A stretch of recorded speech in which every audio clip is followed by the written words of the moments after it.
Arkansas provides the test that Ole Miss needs before LSU comes to town. And Ole Miss got a commitment today. We'll tell you everything you need to know.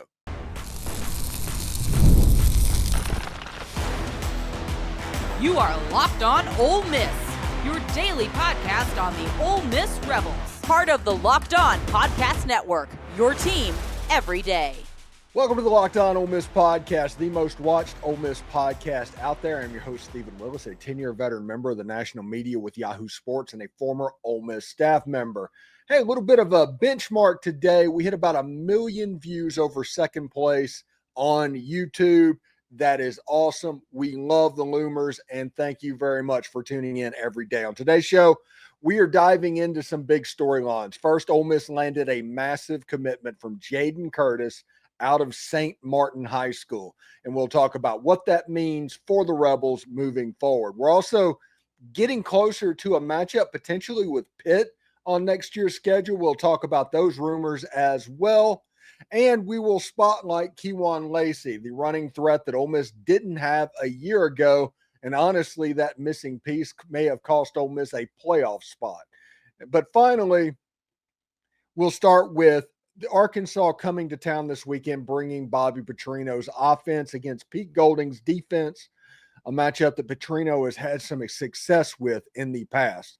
That means the pressure falls squarely on Austin Simmons and the Ole Miss offense. All of that and more on today's Locked On Ole Miss podcast. We're free and available on all the podcast platforms and on YouTube. Thank you for making Locked On Ole Miss your first listen every day, and a big shout out to the insiders and everydayers who make the show what it is. And don't forget to check out a second listen on the network. Chris Gordy at Locked On SEC or Corey Burton at Locked On Vandy. They always bring fresh insights from around the conference. Today's episode is brought to you by FanDuel. Football season is here. Visit the FanDuel app today and start planning your futures bets right now. So some interesting stuff from the press conference today. Lane Kiffin spoke to the media as part of his usual gathering at about 1 o'clock yesterday or something like that.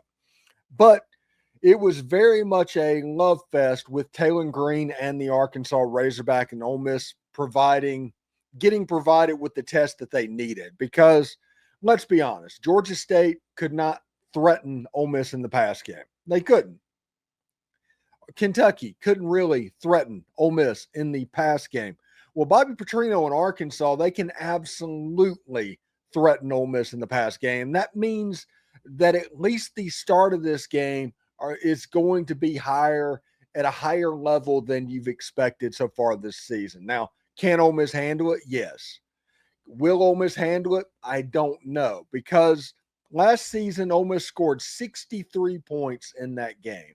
You remember it very well. Jackson Dart broke every record, including the unbreakable Archie Manning total offense record in that game. Jordan Watkins set the all-time receiving mark. Basically, any record that can be set got set in Fayetteville a year ago for Ole Miss. And don't think for a second Sam Pittman and Arkansas don't remember what's going on there. Add in the fact that there is some serious animosity with Patrick Kutas and Jalen Braxton and Luke Haas coming to Ole Miss. And Arkansas would love nothing better than to take care of the Ole Miss Rebels, which means this week in preparation, they're probably going to be pretty locked in. But that's not the concern for Lane Kiffin going into this game. He looks at the players that's come in, the weapons that are in hand, looking at the film. This is what's going to stand out. And the number one player that stands out for Arkansas is probably Taylen Green. Lane Kiffin said he's a problem. He's really hard to game plan for. He has 10 touchdowns on the season. He is somebody that can scramble side to side, and he's really good at extending plays. Remember, Bobby Petrino is the coach in college that coached Lamar Jackson. Now, I'm not calling this guy Lamar Jackson, but he is an athlete playing quarterback at Ole Miss, and Ole Miss fans would be very worried by that. He was a little bit unhealthy last year. He did not finish the game. There were a lot of sacks in there. And Ole Miss, for whatever reason, against Kentucky, they used their big set on defense with Xavion Harris playing a odd front defensive end at times.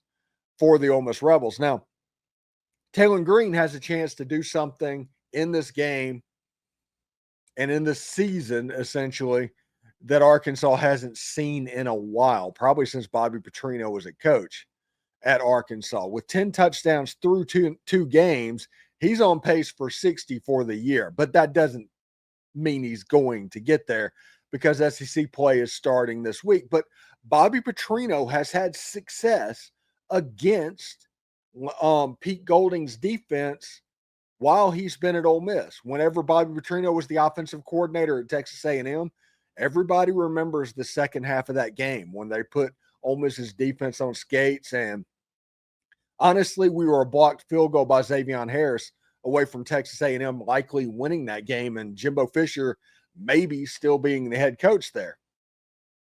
At Arkansas, he scored, I think, 30 points, 27 points.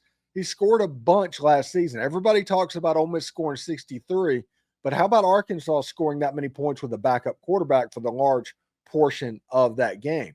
They have a chance to be very explosive. Lane Kiffin says this is going to be a challenging week playing against Arkansas. This is a really good team with a dynamic offense and a dynamic quarterback. It's somebody that's keeping Lane Kiffin up at night. And we understand you're not going to stop them. You only hope to slow down the Arkansas offense in this game. You want to do the best you can with what you have. Maybe that's a NASCAR package on defense from time to time. Maybe a little bit more man coverage, a little bit less zone. Maybe it's a little bit more zone so you keep everything in front of you so Taylen Green can take off and run and get the extra yardage with the cornerbacks and the defensive backs with their backs turned. There's a lot of stuff to worry about in this game. Now, all of that being said, if Ole Miss plays their A game and Arkansas plays their A game, Ole Miss is going to win the game. Ole Miss has a better football team than Arkansas. But we have all seen how Ole Miss can start slowly and allow other teams to come into the game. Ole Miss spotted Kentucky 10 points this past Saturday. If you turn the ball over twice in the first quarter and give short field opportunities to Arkansas, they're going to score 2 touchdowns. That's what they're going to do. So it's going to be imperative on Austin Simmons to kind of get everything fixed for this weekend. Now, the run game and Ole Miss just taking the air out of the ball. Ole Miss threw 1 pass in the fourth quarter against Kentucky because they didn't have to. That's the deep, dark, dirty secret in that game. They didn't have to throw the ball in the fourth quarter of that game. They outscored them 30-13 in the last 3 quarters of that game. But the 10 points that were spotted to Kentucky at the beginning of the game by Austin Simmons throwing those 2 interceptions allowed that game to look a lot closer than it was. Hey, Ole Miss moved up in whatever polls they were in. I think they're 13th in the coaches poll, 17th in the AP poll. And the way it sits, Ole Miss is in position to really move up. 2 difficult games coming up that's kind of a sandwich with LSU just kind of waiting for you. And the first one is this game against Arkansas, and the second one is next week against Tulane. 2 teams that have the talent to beat you, 2 pretty good football teams, and have different things that you have to pay attention to. Now, Bobby Petrino, second-year quarterbacks, they usually take off. He is simple, and he dumbs down the offense in year 1. Once year 2 happens, they kind of turn it up a little bit. So we'll see exactly what this looks like. But Austin Simmons has to play very well. The Ole Miss offense has to play very well and assume that this game is going to be a shootout. Be ready for that. Taking the air out of the ball and all of that stuff, that's fantastic for Kentucky. You're going to have to be able to score points against the Arkansas Razorbacks. You're going to have to go up and down the field. Harrison Wallace, Caden Lee showing up. Deshaun Stribling showing up. That's going to be big. Daquan Wright wearing a black jersey in the walkthrough on Monday. And, of course, Jalen Braxton, will he get to play in this game? I'm curious to see exactly what it looks like. But Arkansas has a dynamic offense that has Lane Kiffin's attention. We talked about how Lane, when you have his attention, you get a different version of Lane than the Lane Kiffin that doesn't necessarily respect what you're doing. Maybe this year might be a little bit different, but traditionally that's the way it's gone. Arkansas, I think, has Lane Kiffin's attention, and we'll see exactly what comes from that. Listen, Ole Miss finally has a legitimate running game this season, and Lane Kiffin makes sure to remind everyone that it wasn't there a year ago every time he gets behind the mic. The difference maker, Kewan Lacy. The young back is carving out his own name, showing burst, vision, and the ability to handle tough yardage when he needs to. So coming up after the break, we'll dive into how Lacey's emergence not only shapes the Rebels offense, but he's going to give Austin Simmons the balance he needs in this first SEC season. So stick around for that. You know, it's time to fuel up and turn it up with 5-hour energy transfusion. This grape, ginger, and lime flavored shot brings the iconic taste of the golf course favorite to a non-alcoholic boost. Perfect for sinking birdies or making great memories with friends. It is a hole-in-one for your energy game. Whether you're out on the course or you just need a little push to get through your day, 5-hour energy transfusion delivers the clubhouse flavor you love without ever leaving the green. I once holed a chip at Forest Crossing Golf Course in Franklin, Tennessee.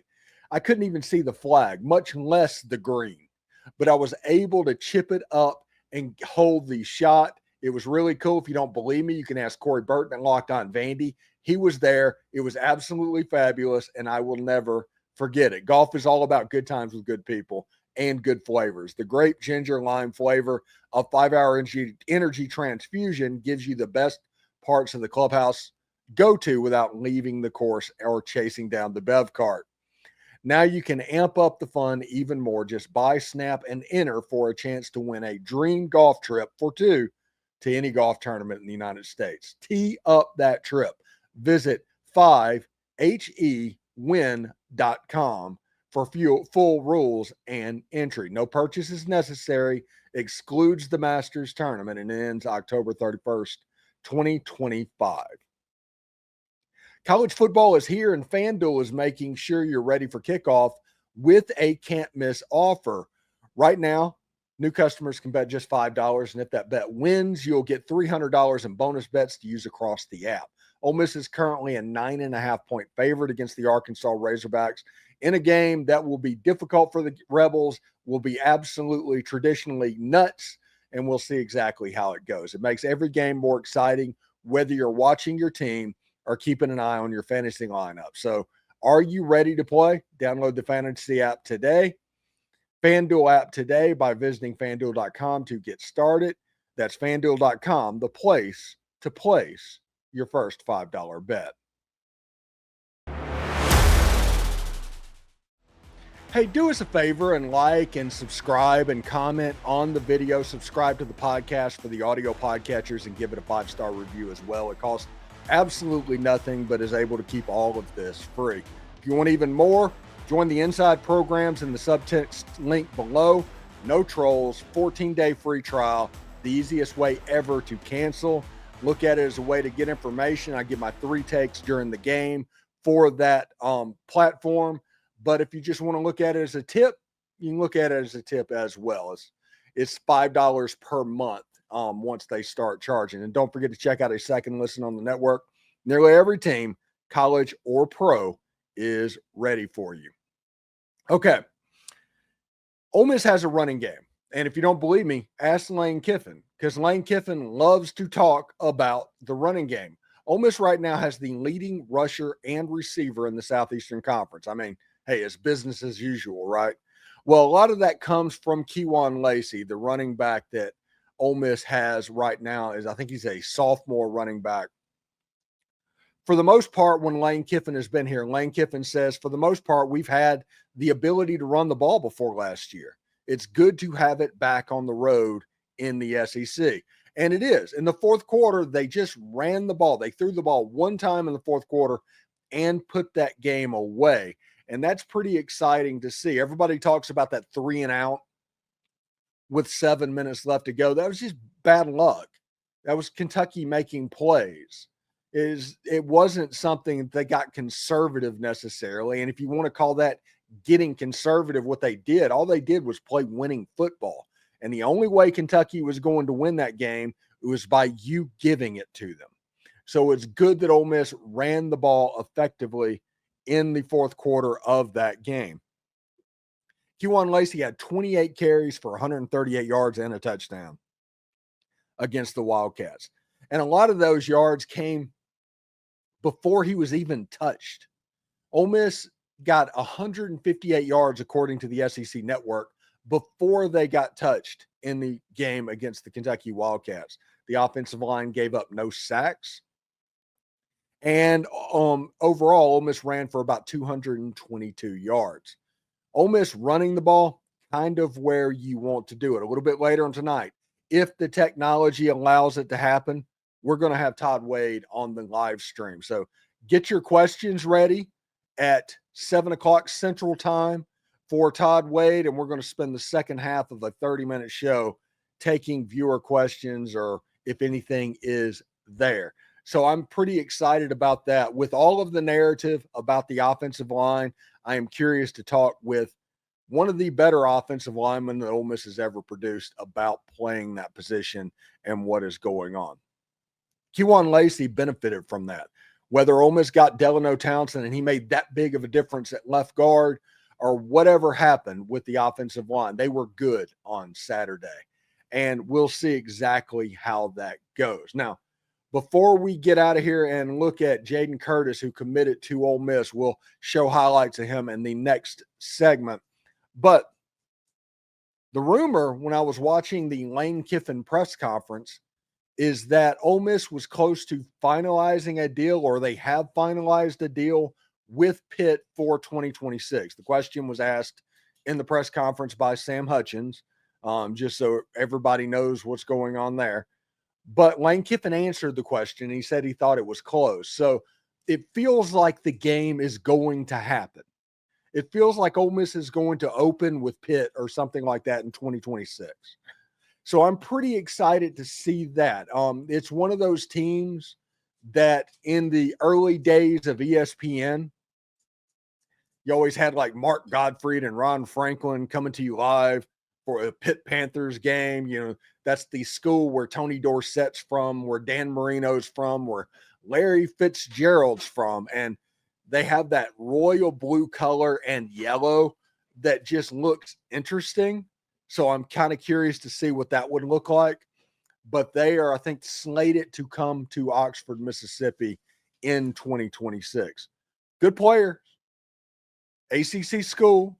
This is the Power 5 game. Ole Miss gets another home game, which means, if I'm not mistaken, Ole Miss goes on the road to Charlotte next year. Seriously. And you figure there will be another G5 game as well on the schedule. So it'll be Pitt, Charlotte, and the other G5 or FCS game. I don't think that schools are going to get rid of the FCS game, because the FCS schools depend on it to make their money. They call it a rent-a-win for a reason. FCS schools go to Alabama or Ole Miss and get their brains beat in for a check that's about $1.5 million. And that kind of keeps their athletic department afloat. So Ole Miss and Pitt looking forward to seeing what that looks like. But Ole Miss is getting close to finalizing their non-conference slate. And sometime in December, we will get the schedule for the 2026 season from the Southeastern Conference that includes 9 SEC games, and you have the one game against a Power 5 opponent as well. Kind of interesting to think about where that could end up. You know, in our final segment, Ole Miss just scored a big commitment, literally. St. Martin defensive lineman Jayden Curtis has flipped from UCF to the Rebels at 6'5", mid-200s, 260 pounds. Curtis brings size, length, and upside that Ole Miss desperately needs in the trenches. We not only take a look at what type of player the Rebels are getting, but how Curtis fits into the bigger picture, especially with future SEC opponents like Texas and Georgia and Oklahoma, all loading up on the line of scrimmage. That's all coming your way right after this. College football is back, and I couldn't be much more excited. The tailgatings, the rivalries, the energy in the stands, there's just nothing quite like it. But let's be real. Actually, getting tickets can feel like more of a battle than the game itself. Endless queues, hidden fees, prices jumping at checkout. That's why I use Game Time, the app that gives the advantage back to the fans. It's the easiest way to score last minute tickets at the best prices with no surprise fees. What you see is what you pay. I pulled up the Game Time app, and in just a couple of taps, I saw some amazing deals for Ole Miss's upcoming 4-game homestand. I'm talking also about your favorite college football games, whether it be Georgia, Tennessee. You can find tickets there. So take the guesswork out of buying college football tickets with Game Time. Download the Game Time app and create an account and use code LOCKEDONCollege for $20 off your first purchase. Terms apply. Again, the promo code LOCKEDONCOLLEGE for $20 off. Swipe, tap, ticket, go. Download Game Time today.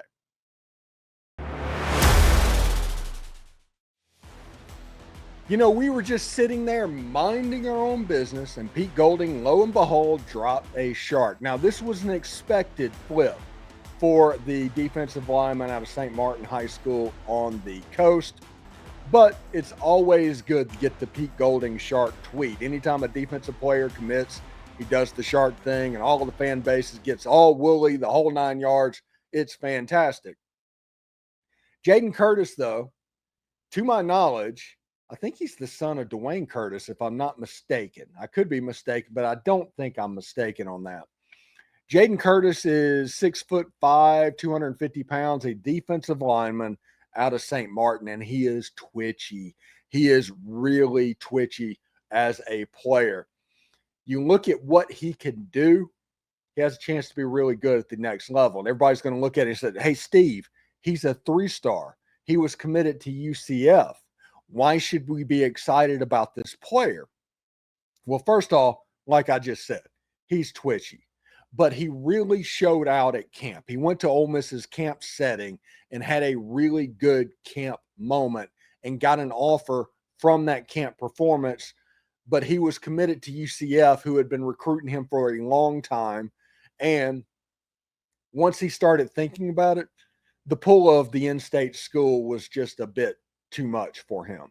So he got the offer off of the camp performance and then decided to end up at Ole Miss.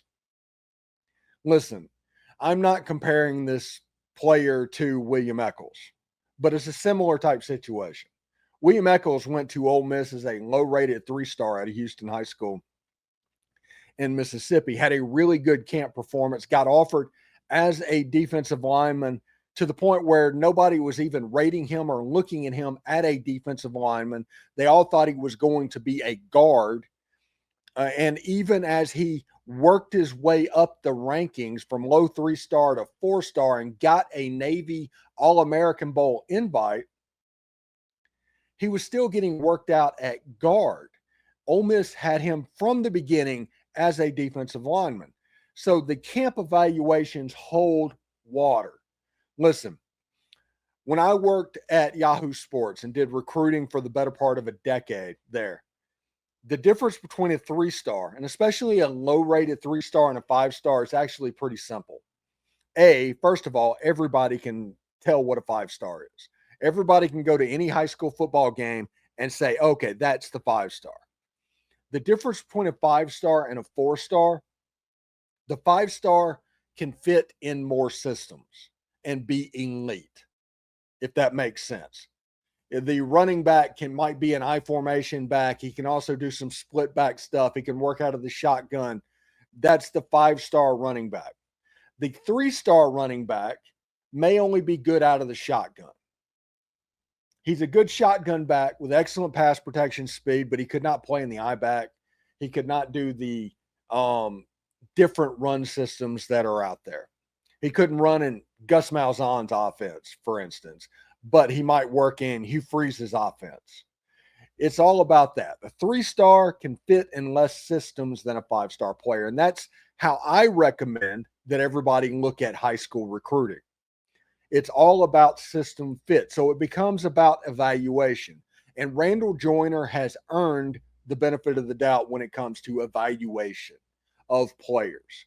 So if this guy is coming to Ole Miss off of an invite from Randall Joyner, you have to think that the evaluation towards this prospect is a good one, and these guys can make it work. Now, he could blow up during the fall, just like William Eccles did.